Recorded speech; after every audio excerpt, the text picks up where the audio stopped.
అండి. ఇప్పుడు మనం గుత్తి వంకాయ కర్రీ చేసుకుందాం. దీనికోసం కొంచెం వాటర్లో సాల్ట్ వేసి వంకాయలు వేసి ఉంచానండి. ఇప్పుడు మనం మసాలాలు రెడీ చేసుకుందాం.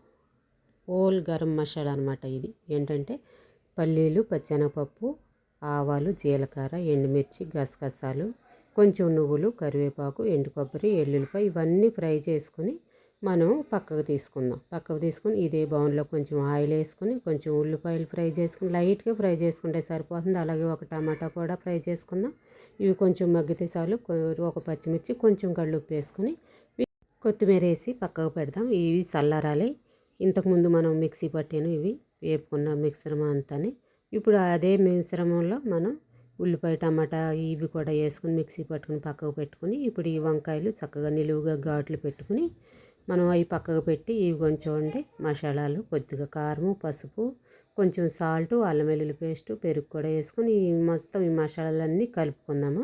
కలుపుకున్న తర్వాత ఇప్పుడు మనం వంకాయలు తీసుకొని ఈ మిశ్రమం అంతా ఆ వంకాయ ఘాట్లలో అప్లై చేసుకుందాం. మసాలా మొత్తం అప్లై చేసుకొని మొత్తం ఈ మనం తొడాలు తీయలేదు, ఏం పర్వాలేదు. అంటే కళ్ళుప్పుల్లో నానబెట్టాను కాబట్టి అవి ఉన్నా ఏం కాదు. ఇప్పుడు మనం గ్యాస్ అంటించుకొని వేరే బౌల్ పెట్టి కొంచెం ఆయిల్ వేసుకొని మనం కొంచెం ఆయిల్ ఎక్కువే పడుతుంది. సాజీరా, దాల్చిన చెక్క, లవంగాలు, లాలిక్కాయ వేసానండి. ఇదే గుత్తి వంకాయ కూరకి అసలైన టేస్ట్ ఇస్తుంది. ఇప్పుడు మనం ఫ్రై చేసుకుందాం. గ్యాస్ సిమ్లీలో పెట్టుకుని చక్కగా ఫ్రై చేసుకోవాలి. ఒక 5 నిమిషాలు ఫ్రై చేసుకుంటే ఇవి చక్కగా మగ్గుతాయి. ఇప్పుడు మనం మూత పెట్టుకుందాం. ఒక్క క్షణం మూత పెట్టి తీసాను. చూసారు చక్కగా మగ్గిపోయినాయి.